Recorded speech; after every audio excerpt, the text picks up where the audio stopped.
Chinedu and his gang were ambushed and arrested by the police and taken in for questioning. In the rural village of Omodin lived a young boy named Chinedu. Born into poverty, Chinedu's early years were marked by the simple joys of village life, but also by the harsh realities of struggling to make ends meet. Chinedu excelled in school. He was the brightest pupil in class, and this made him the favorite of all his teachers, who encouraged him to dream big, planting the seed of ambition in him. His father, a hard-working farmer, toiled tirelessly to provide for their family, while his mother sold vegetables at the local market to supplement their income. They didn't have much, but they were a genuinely happy family and enjoyed each other's company. Every weekend, Chinedu assisted his father on the farm alongside his siblings, and after school every weekday, he helped his mother with her sales at the market. He was truly the kind of child any parent would wish for. A few years passed, and Chinedu had finished from high school. As always, he finished top of his class and had gained admission into a top Nigerian university. His parents' joy knew no bounds. Their suffering would soon come to an end, they thought. But life had other plans. Chinedu's father became very ill. His kidney was shutting down, and no one in the family was a perfect match for him.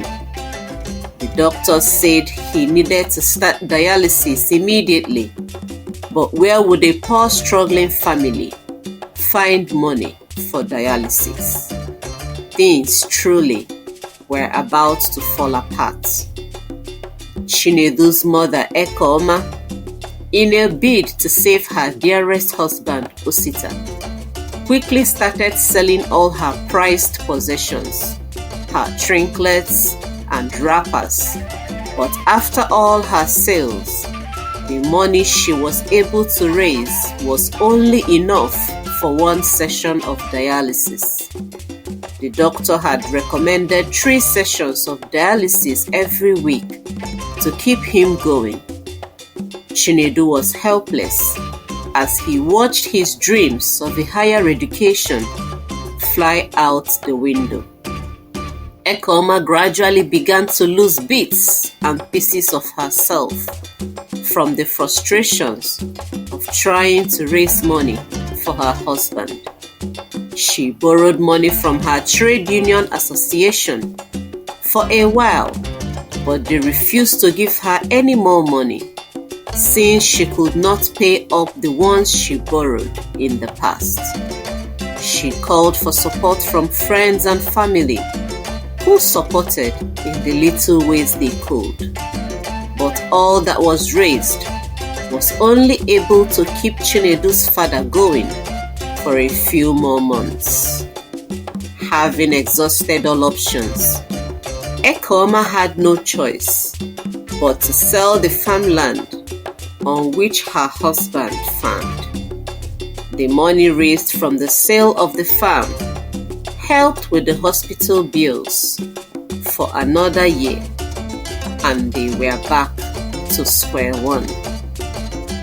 With Chinedu's father being terminally ill and unable to provide for his family as before, things became really tough for the family as they had to thrive only on what little income Ekoma generated from her vegetable business. After a long, hard battle for his life, Chinedu's father finally died, and this devastated his family. He was buried according to traditions. Chinedu promised to take care of the family and reassured his mother that everything will be all right. Despite the hardships, Chinedu remained determined to change his family's fortune.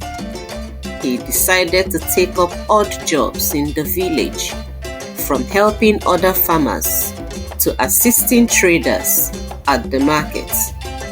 But the money he brought home was barely enough to support the family.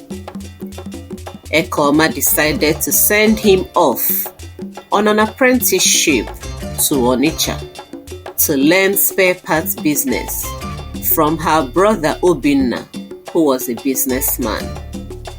On getting to the city of Onitsha, Chinedu was fascinated by the developments in the bustling city. He enjoyed his days at the shop, but couldn't help being distracted by the city life all around him. He wanted to experience life and live it to the fullest. It was his first time out of his parents' house anyways, so this was an opportunity to explore a world different from what he was used to in the village. He soon found himself mingling with the wrong crowd. He and his gang troubled the neighborhood. They partied from one pub to the other, robbed people's houses, and were suspects in every crime scene. His uncle Obinna tried his best to warn him of the impending danger of his continual association with this gang, but Chinedu took no heed to the voice of caution. He was having a time of his life, and that was all that mattered to him. He had forgotten all about his poor mother and siblings back in the village. Months passed, and on one fateful operation, Chinedu and his gang were ambushed and arrested by the police and taken in for questioning. Chinedu could not believe his eyes. He was shocked at how quickly he landed in the police nets. His enjoyment had come to an abrupt end. He promised himself that if he ever got out of there, he will turn a new leaf. It would seem as though this quick trip to the police cell was a necessary brain reset for him.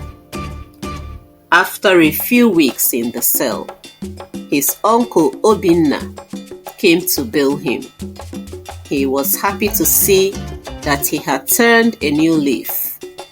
Chinedu learned the intricacies of the business once back in the shop, from negotiating deals to managing finances. He soon became the most loved of all the customers, as most customers chose him as the preferred salesperson to deal with. His uncle was so proud of him. With Chinedu's ingenious ideas, the business soon blossomed into a full auto importation and dealership company. His uncle made him a co-partner in the business, and together they grew the company. Chinedu's face was soon on the front page of every business magazine, and his fame went global. He set up a big business in the city for his mother and brought his siblings to the city as well to stay with him. His mother was so proud of him, but Chinedu still felt unaccomplished. He knew there were still other families back in the village who would still go through his ugly journey if he didn't do anything to help out. So he traveled back to his village and built a dialysis center where all services were free in honor of his late father, Osita. He also gives scholarships to school-aged children in the community and gives startup capitals to the youths to help them launch their dreams. The villagers thanked God for Chinedu and prayed for more blessings over him. Chinedu finally felt fulfilled. His years of hard work and perseverance had finally paid off. Chinedu's journey from poverty to prosperity is a testament to the resilience of the human spirit and the transformative power of determination. His story serves as an inspiration to all, reminding us that with perseverance and a steadfast belief in one's dream, anything is possible. Join us next time for another captivating story from the heart of Africa.